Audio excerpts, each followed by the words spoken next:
Hi, we are halfway into 2021. Well, a formidable year. It's a year that has seen record inflows into mutual funds, millions of new demat accounts open, historic highs for the markets, and well, a flurry of IPOs, many of them in the making as we speak. Are you, as an investor, still a fence sitter yet to begin your investment journey?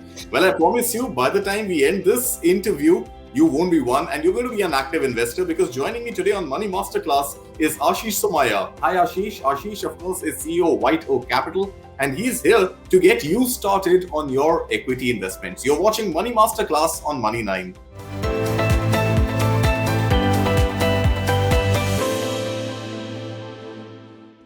Hi Ashish, welcome to Money 9. Well, to begin with, what would you say to new investors who are starting out in 2021? How should they approach the markets? Is this a time of exuberance or, well, a little bit of caution is definitely need of the hour?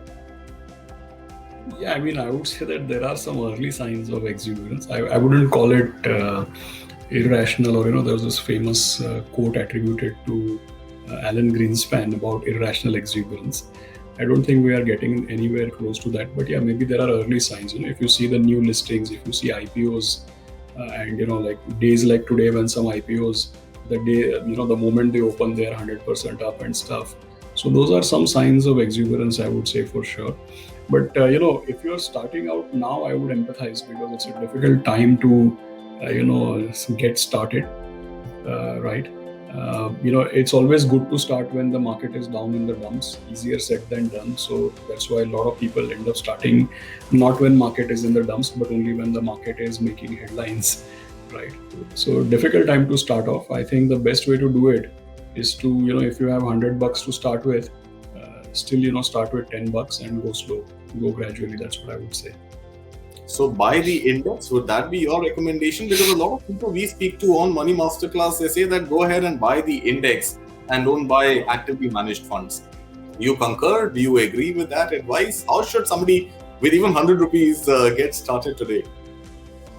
See, it's, the asset management industry, mutual funds in India, well, yes, I must admit that it's a bit complicated. I say a lot of times on a lighter note that to buy some 300 or 400 good companies, all in totality, we have some 600 or 700 different mutual fund schemes. So I don't think that we are making it easier for investors by any stretch of imagination. It's not easy to even choose which mutual fund to start with. But I wouldn't get into any generalized statement about that, okay, you should only buy index or only buy active funds. But I would put it this way that, if you don't know where to start, if you don't know what to buy, you should buy the market. So if you just can't figure out where to start, then yes, I concur with what you said, just buy Nifty 500. There are funds like, Nifty 500 index funds. Maybe that's the easiest place to start really. Right. So while you said, fund managers and AMCs are not making life easy, there are other elements also in the market which are making the choice even more complex. So IPOs, for example, IPOs are plenty, international funds to speak of. And well, one could argue that is the customer spoiled for choice or is the customer spoiled for confusion? So any thumb rule that investors should go by? No, there is, in fact, frankly, I would go with the former, because there's a lot of literature which says that when human beings are given too many choices, they make suboptimal decisions. And not only they make suboptimal decisions, it is less likely that they will stick with their original decision if they have to make it amidst too much of choice. So yeah, it's very difficult. But yeah, I mean, like I said, either you pick a manager whose communication you understand, and a manager who has a track record and you have reasons to believe that this manager can sustain performance, or look up a good advisor who can guide you, or like we said right at the onset, if you don't know what to buy, you buy the whole market. I think that's the easiest way to get started. You mentioned international funds. I think maybe that's not the place to start with really. Well, yes, once you construct a portfolio and you understand diversification and correlation across asset classes and stuff, and then eventually you will realize that there are many reasons why everybody should have some exposure to international funds. But if we are talking about starting out now, I don't think international funds is the place to start with. Pretty much start with the domestic markets. Right. And what about IPOs? Because a lot of attribution to the new demat accounts being opened in the Yeah. country is for this entire IPO rush, IPO craze, where people believe that it's very easy to enter, make a quick buck, and book your profits, go home. Does that really happen in the real world? And what would you advise investors who are opening demat accounts and entering markets right now at high valuations only with this greed of catching on and hopping on to the IPO season? Yeah, I mean, IPOs, for eternity, IPOs have always been, thought to be, ways to quickly make money. But a lot of, like every once in a while, now last week, Zomato came to the market. Now, look, it's pretty much a household name, right? At least from what I know, in the top 100, 200 cities in the country where Zomato has presence and distribution in the major cities and towns, I would wager it's almost like a household name. So I'm not surprised, if such a big company, which is a household name, great brand, when they come for an IPO, I won't be surprised if there are many people who think that they would like to own the stock also. In the past also, when companies like Maruti have got listed, or right from late 70s when, Reliance got listed. So along the journey, there have been certain marquee companies, when they have approached the markets, they have brought a lot of investor interest. So I'm not surprised with that, but yes, a word of caution, last 1 year, people have had, a lot of times people have made money very quickly or much faster than anticipated. I don't think you should just take that as beginner's luck. And I don't think you should extrapolate that into the future, or assuming that these are the winning ways. I think that would put you in trouble. Right. Like you said, entering a market in the bull run is obviously not an easy choice, and a lot of people would possibly wait for a little bit of correction to happen before buying the index also right now. But explain to us, how does the global macroeconomic environment pan out? Especially, we are seeing the markets falling today. Some fear of inflation in the US, some fear of interest rates rising in the US, and money moving out of the markets. How do you see this play out? Are markets going to continue to bleed for the next couple of days? Should investors wait and watch, or buy in small quantities? Every now and then in good frequency.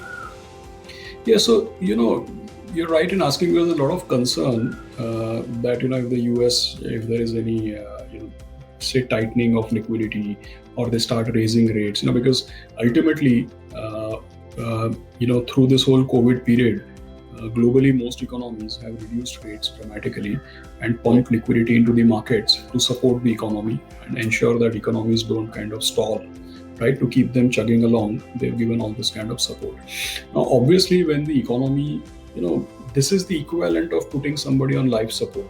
May not be the best of examples, but put it this way, that if a patient needs to be put on life support, like oxygen, ventilator, whatever we know about, if a patient needs to be put on life support, it's not great. But let's say a month, couple of months, few days later, the medical practitioner comes back and says that I think this patient is going to revive and survive on his own, and slowly but surely I'm going to start withdrawing the life support and the steroids. Now the question is it good news or bad news, right?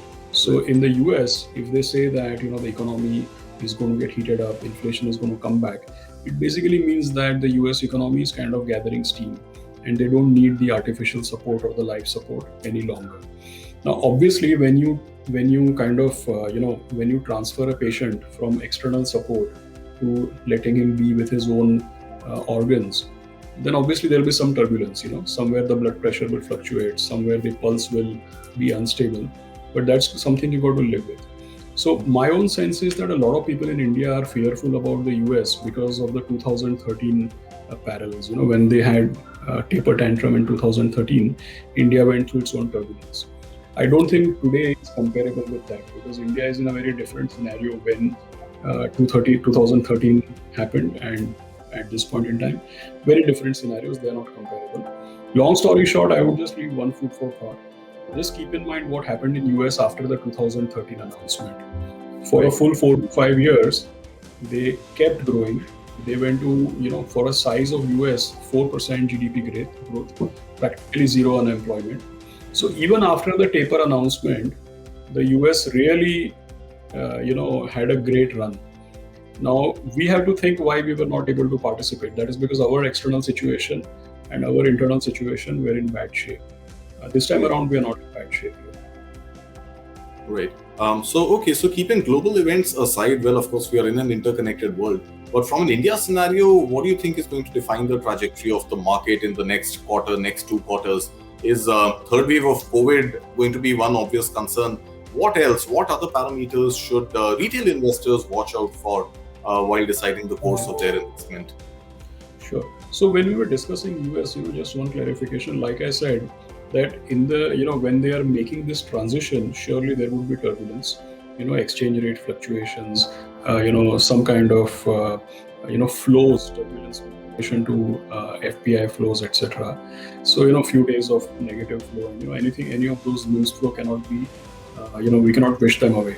So some amount of turbulence from the US, while I still repeat that from a mid to long term, a taper is not a bad news because it's a sign of very strong economic revival. So, but still, when they are in a transitory phase, it will cause volatility. That is something to keep in mind. Right. Second is that if you see the bellwether, HDFC Bank, for example, in the end of May also they gave some indications that retail stress could be there, and then it's got kind of exemplified in their results also. So if more and more banks or more and more NBFCs or those catering to affordable housing or the retail segments, if they keep coming with such kind of more warnings or such kind of news, that could be another thing to watch for. We are in the midst of a much anticipated result season, and typically there is an adage that the best of results or the bigger ones come early, and the not so great ones come at the fag end. So result is something to watch out for. Banking sector stress is something to watch out for. Like you mentioned, third wave of COVID. I think the second wave we've handled very, very well as a market. I'm saying not as a not overall, but as a market we've kind of handled it pretty well. So I think that with COVID, I think it's just a question of how fast the vaccination progresses. So I don't think that is going to cause the biggest of issues, but the other issues, like I mentioned, we have to watch. Right. And sectors in focus, one would assume with US economy picking up, IT sector should continue to thrive. But our own banking system, are you bullish on it? Which sectors do you think investors should focus on, whether they're buying index or stocks or themes directly? See, I think we did speak about banking. So whatever concern I expressed, I must say it is only, frankly, here and now. But otherwise, if you look at banking as a sector, if you really ask me, there is a lack of choice. There is a problem of choices. We don't have many choices as far as banking is concerned, because if we are constructive on the economy, like I feel that it's a beginning of a new cycle. So if we are constructive on the economy, we can't be constructive without being, at least positive about credit growth. And how many banks are there in a fighting fit shape which can actually participate in credit growth? While we spoke that HDFC gave some food for thought as far as concerns on banking are concerned, when their results came. At the same time, they are doing a huge, gigantic capital raise as well. So when banks are, so that actually tells you what's around the corner. If you expect that the economy has turned the corner, if you think credit growth is going to take off, then there are barely 5-6 banks which can really make a significant dent in terms of participating in that credit growth. So I am not negative on the banking sector really. If you ask me, the top 5-6 banks in the private sector, at least, maybe there are give and take 4 or 5 private sector banks which are in a fighting fit position. I think they are going to pretty much determine at what rate they want to grow. I don't think they're going to have any challenges in terms of is their business going around for them to really partake in. Right. Well, that's all we have time for. Ashish Somaiya, thank you so much for joining us on Money Masterclass. As always, a pleasure hosting you. Well, that's a wrap on this Money Masterclass. Thank you for staying tuned to Money9. And if you still haven't, go ahead, subscribe to our YouTube channel at Money9 Live and visit our website www.money9.com. Thanks for watching. Goodbye.